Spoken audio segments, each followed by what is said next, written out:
Mesdames et messieurs, bonsoir et bienvenue à cette nouvelle édition de Direct.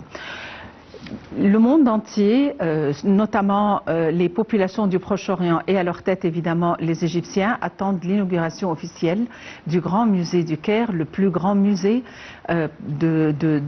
d'antiquité égyptienne et le plus grand musée ayant des salles de recherche et des salles de restauration. Ça sera non seulement un musée mais un centre de recherche en matière d'égyptologie, le plus grand au Proche-Orient. Et dans ce sens, il faut dire que il y a des pourparlers avec le côté japonais justement de manière à rendre ce musée l'un des meilleurs au monde. Il s'étend sur une superficie de 500 000 kilomètres et un chemin s'étend du musée vers le plateau des pyramides. Ça s'appelle le chemin de l'éternité. C'est un chemin qui s'étend sur une longueur de 1 km 700 mètres avec des cafés, des restos et évidemment plein de belles choses justement pour mener les gens à pied du musée et jusqu'au plateau des pyramides. Alors donc il faut dire que le Grand Musée égyptien a reçu vendredi 9 mai 163 pièces provenant du trésor emblématique du roi Toutankhamon à quelques semaines de son ouverture officielle tant attendue, transférés du musée égyptien de Tahrir. Ces objets font partie de la collection complète de l'enfant roi qui sera exposée pour la première fois en un seul lieu, a affirmé le ministre du Tourisme et des Antiquités, Cherif Fathi. Voyons les détails dans ce compte rendu. Le ministre du Tourisme et des Antiquités, Cherif Fathi, a inspecté des pièces provenant du trésor emblématique du roi Toutankhamon lors d'une visite au centre de conservation ultramoderne du Grand Musée égyptien, décrivant le transfert comme une étape importante avant l'ouverture officielle du musée prévue le 3 juillet. Les autres pièces de la collection de Toutankhamon seront transférées selon le calendrier établi. Elles seront exposées dans des galeries spécialement aménagées, a déclaré le ministre. Selon Ahmed Ronem, directeur général du Grand Musée égyptien, les normes internationales les plus strictes ont été suivies pour le déplacement des objets. Chaque pièce a fait l'objet d'une documentation approfondie et des rapports détaillés sur l'état des pièces ont été rédigés. Ronem a expliqué que l'équipe de restauration du musée effectuera les travaux d'entretien nécessaires avant de placer les pièces dans leur vitrine permanente. Mohamed Ismail Khaled, secrétaire général du Conseil suprême des Antiquités, a expliqué que parmi les pièces les plus remarquables reçues par le Grand Musée égyptien figure la célèbre chaise de Toutankhamon découverte dans le couloir menant à son tombeau dans la vallée des rois. Cet objet exceptionnel est célèbre pour ses incrustations complexes d'ivoire, d'ébène, de faïence et d'or. Le dossier de la chaise représente le disque solaire flanqué des ailes protectrices de la déesse Nekbet, tandis que le repose-pied est orné de représentations dorées des 9 ennemis traditionnels de l'Égypte. Parmi les autres objets importants, citons une chasse de bois doré qui abritait autrefois les jarres canopes du roi, ainsi qu'une étonnante série de bijoux, colliers, pendentifs et amulettes en or et en pierres semi-précieuses telles que la cornaline. Le Grand Musée égyptien qui surplombe le plateau de Giza et offre une vue panoramique sur les pyramides est en passe de devenir l'un des musées archéologiques les plus grands et les plus avancés sur le plan technologique au monde. Son ouverture marquera un moment historique pour le patrimoine culturel de l'Égypte, offrant aux visiteurs un aperçu sans précédent de la vie, de l'héritage et de l'opulence de l'ancienne civilisation égyptienne.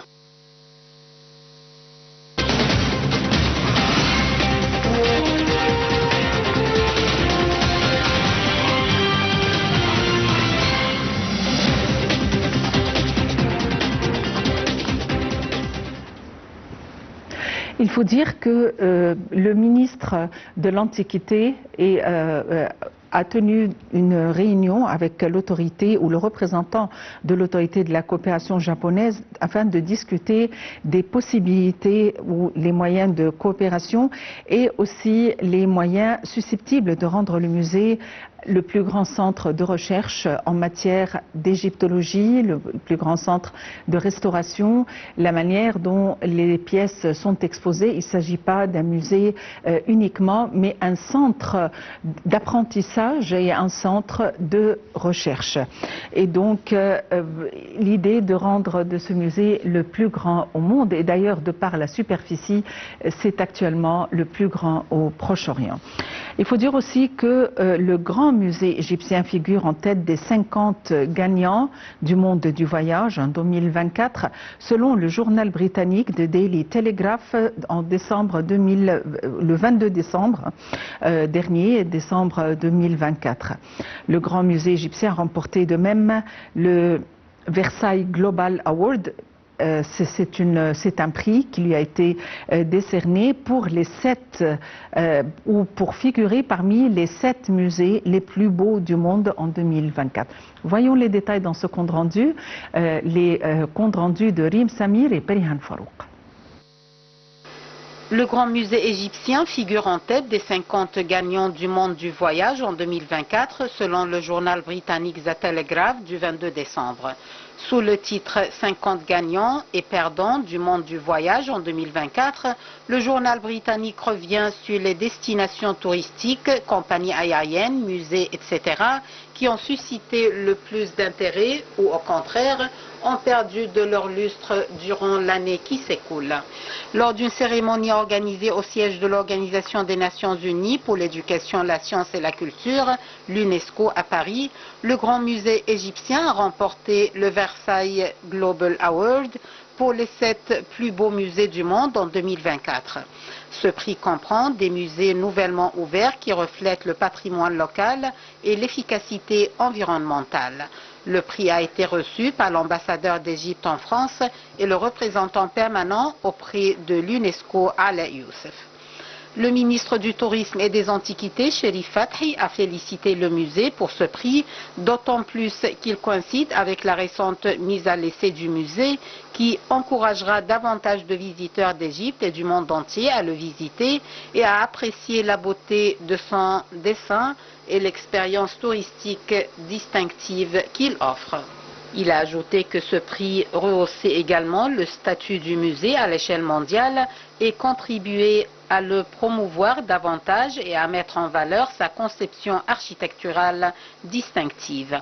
Il a souligné que ce musée est l'un des projets nationaux les plus importants auxquels l'État accorde une grande attention et l'une des plus grandes réalisations de l'Égypte moderne, car il s'agit d'un édifice intégré, culturel et de divertissement du plus grand musée au monde qui raconte l'histoire d'une civilisation, la civilisation égyptienne antique, et expose les trésors du roi d'or Toutankhamon pour la première fois dans son intégralité depuis la découverte de sa tombe, en plus du musée des bateaux du roi Khéops.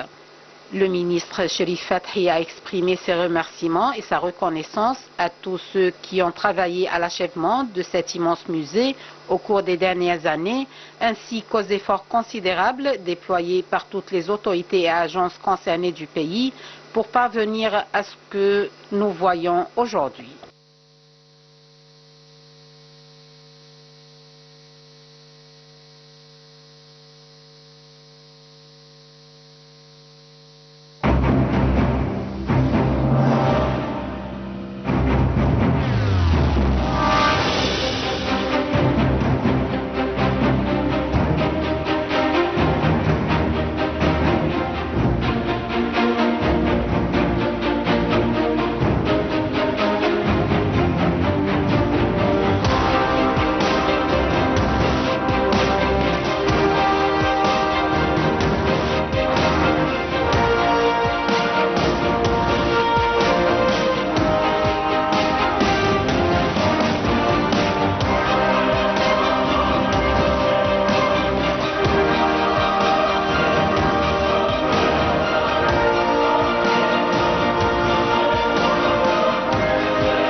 Et oui, le Grand Musée du Caire, l'égyptologie, et quand on parle de l'égyptologie, on doit forcément parler de Madame Manal Mourad ou Docteur Manal Mourad, qui est guide touristique mais aussi égyptologue. Manal Mourad, je vais le dire tout de suite, Manal Mourad, bonsoir et bienvenue avec nous. Bonsoir Maha et bienvenue. Merci beaucoup. Alors donc, j'ai 36 questions en même temps, je veux les poser toutes en même temps, mais commençons tout d'abord avec le Grand Musée du Caire.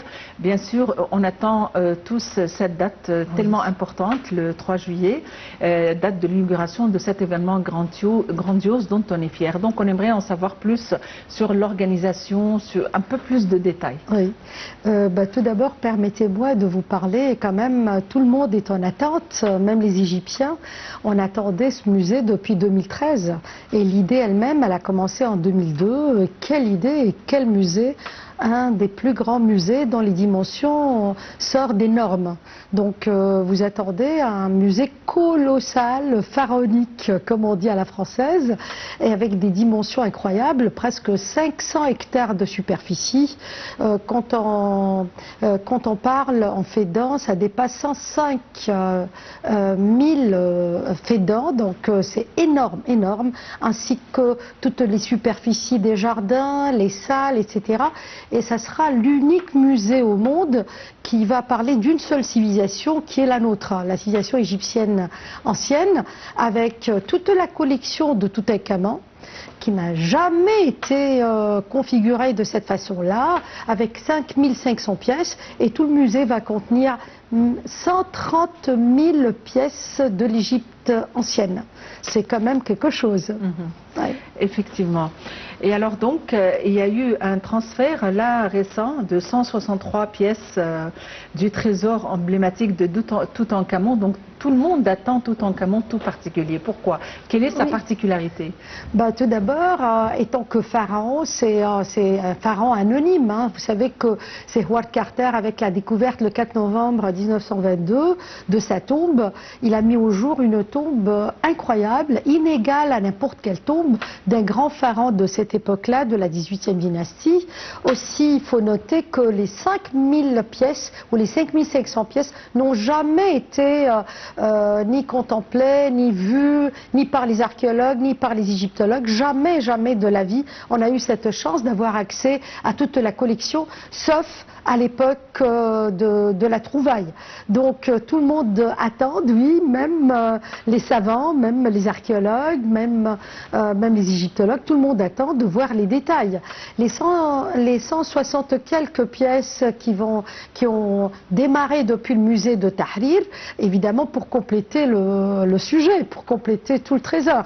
Il y en a qui ont quitté Minier, il y en a qui ont quitté Luxor, il y en a qui ont quitté un peu les réserves, les dépôts du musée du Caire. Donc on aura la collection au complet, exactement comme on l'a contemplé à la trouvaille avec Howard Carter et compagnie. Juste avant de passer en direct, vous m'aviez dit que vous avez un secret à nous révéler, une nouvelle information. Alors, on a toujours hâte de vous savez que le musée quand même encadre 130 000 pièces d'égyptologie, mais il y aura aussi des dépôts, ils sont un peu non dévoilés, des dépôts qui vont contenir des facsimilés. Les facsimilés des tombes dont lesquelles, dans la vallée des rois, on ne peut pas avoir accès, comme Sa Majesté Toutmosis III, et qui est une tombe incroyable, avec des esquisses, avec le hiératique, on dirait des papyrus sur les murs, mais en fait c'était des écritures en encre noire et encre rouge. Donc on aura un facsimilé d'une tombe de la vallée des rois, on aura d'autres facsimilés, c'est-à-dire des copies conformes des tombeaux de la vallée des artistes et des artisans, et aussi on va dévoiler les secrets de ce qu'on appelle la ville côtière, la ville à côté d'Alexandrie, d'Hérakléon, une découverte des années 1990 par l'architecte et l'archéologue français Godiot, qui a fait des découvertes sous-marines, et il nous a ramené des statues incroyables avec des stèles incroyables, donc beaucoup de thèmes archéologiques qui vont nous aider à dévoiler des secrets d'égyptologie. Effectivement. Donc, alors, quand on parle d'égyptologie, on a vraiment beaucoup à dire. Mais avant de passer à l'égyptologie en général, et puisqu'on en est toujours au Grand Musée, on vient d'avoir une nouvelle concernant une certaine agence, une agence japonaise de coopération internationale, qui a accordé 2 prêts en 2008 puis en 2016 d'un total de 800 millions de dollars pour la construction et la mise en fonction du Grand Musée égyptien. Donc, en quoi consiste cette coopération avec le côté japonais? Bah écoutez, c'est pas seulement les Japonais qui s'intéressent, mais hommage à eux quand même. Ils ont dépensé énormément pour qu'on élabore le côté recherche, le côté restauration. Vous savez qu'on a 29 laboratoires dans les sous-bassements du Grand Musée. Il y a aussi des centres de recherche. Donc le Grand Musée, le GEM, sera pas qu'un musée avec ses dimensions colossales ou grandioses. Et non, ça sera encore aussi un site, un centre de recherche. Donc grâce à cette entreprise japonaise, on aura de quoi à continuer là-dessus. Mais ce n'est pas seulement les Japonais qui ont participé, il y a aussi des Égyptiens comme des entreprises égyptiennes qui ont participé. Et aussi on aura la gloire d'avoir un centre de recherche sur l'égyptologie. Oui, alors justement, vous avez évoqué le centre de recherche sur l'égyptologie, et d'ailleurs ça doit vous faire plaisir. C'est-à-dire, on sait aussi qu'il y aura un centre de restauration ou une salle ou un endroit consacré à la restauration. Donc, il y a beaucoup d'utilité à ce musée. C'est pas seulement un musée pour l'exposition qui déjà est très particulière, mais apparemment, ça va devenir vraiment un hub de recherche et d'apprentissage. C'est vrai. Et aussi, c'est un musée très particulier où on va inviter les gens à remarquer beaucoup de choses. Par exemple, ils auront le droit d'assister à quelques salles de restauration. Ils auront le droit, je parle du touriste ou du visiteur, qu'il soit égyptien ou pas égyptien, de voir les barques sacrées de Khéops en train de se recomposer devant lui, pièce par pièce, à part la grande barque de Khéops qui était découverte en 1954. Donc quand même, ça n'existe nulle part dans le monde. Donc ça va mériter être considéré comme le plus grand musée par excellence. Aussi, la visite elle-même, elle ne sera pas très conventionnelle. Donc il y aura des choses qui ne seront pas conventionnelles. Voilà. Effectivement. En quoi consiste la recherche? C'est-à-dire, est-ce que tous ceux qui sont concernés par l'égyptologie vont assister à des réunions, ou est-ce qu'il y a des laboratoires, par exemple, des outils de recherche? Il y a déjà sur place 29 laboratoires qui travaillent sur la reconstitution. On peut y assister. La recherche aussi, c'est des recherches de traduction. Vous savez, on parlait des stèles sur lesquelles il y a les 3 écritures égyptiennes anciennes. Donc il y a des recherches pour les écritures, donc il y a des égyptologues qui travaillent sur la traduction, il y a d'autres qui travaillent sur la peinture, sur l'âge de la pierre, des géologues. C'est un centre de savoir incroyable, qui palpite, ça va vous épater aussi, parce que ça palpite de savoir, parce que vous savez, l'égyptologie, ça touche tout, ça touche l'astronomie, ça touche l'archéologie, le savoir du temps, l'énergie, beaucoup de choses. Et qu'en est-il quant au chemin de l'éternité? Alors, est-ce que ça y est, tout est mis en place? Qu'est-ce qu'il a de particulier, le chemin de l'éternité? Écoutez, la conception du musée déjà, elle passe d'un point dans l'imaginaire, et puis c'est en forme de flash de 500 mètres de largeur, et qui indique Gizeh, qui indique la nécropole, la plus fameuse nécropole des rois de l'Égypte, Khéops, Khéphren, Mykérinos, avec une des merveilles du monde, Khéops. Et il y a cette allée qui sera en forme de pont qu'on peut avoir, qui va lier le musée avec la nécropole. Parce que l'idée principale, c'est d'avoir un musée sur Gizeh. Mais puisque la nécropole, elle est conservée, on ne pouvait pas construire un musée dans ce genre-là. Donc, on a fait reculer un tout petit peu le musée, mais en même temps, il reste en lien il reste en contact avec Gizeh, avec les pyramides. Et puis aussi, vous savez que c'est un bâtiment quadrilatère, il n'a pas d'angle droit, c'est en forme des triangles toujours, la conception pyramidale, rien que l'entrée est fameuse, mais vous avez aussi les grands escaliers qui vous ramènent à la lumière et avec une vue sur les pyramides exceptionnelle. Effectivement. Et en fait, il y a eu aussi des travaux de restauration au pied des pyramides. Apparemment, il y aura de nouvelles lois qui vont régir justement les visites de manière à rendre les choses plus sûres et en même temps plus faciles pour les touristes. Vous parlez du plateau des pyramides. Oui, les visites, tout d'abord il faut absolument éviter la quantité de gaz carbonique dégagée par les cars, de touristes, tout ça, mais encore on est en discussion sur la possibilité de visiter autrement Gizeh. Par exemple, les navettes, est-ce qu'ils ont réussi ou pas? Avec le système des navettes, encore, c'est à réétudier, être étudié de nouveau.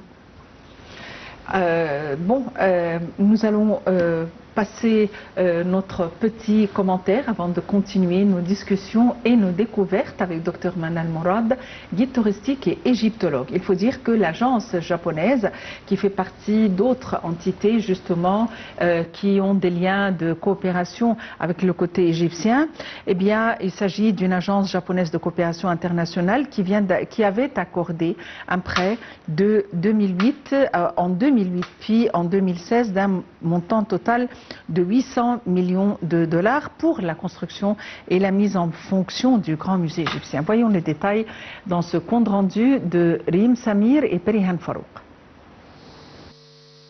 Le PDG de l'autorité du Grand Musée égyptien, Ahmad Ronem, a signé un accord de coopération lundi 5 mai avec l'agence japonaise de coopération internationale, la JICA. L'accord sert à renforcer la position du Grand Musée égyptien en tant que centre régional et international de recherche scientifique et de formation en archéologie.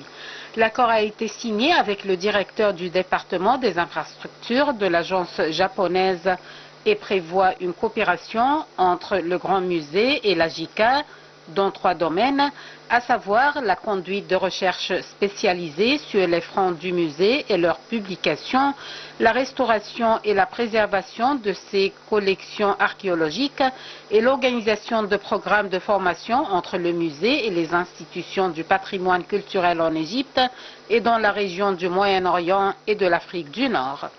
Ce partenariat vise à renforcer le pôle de recherche en archéologie et égyptologie au sein du musée et consolider le rôle scientifique du Grand Musée à l'échelle régionale et internationale.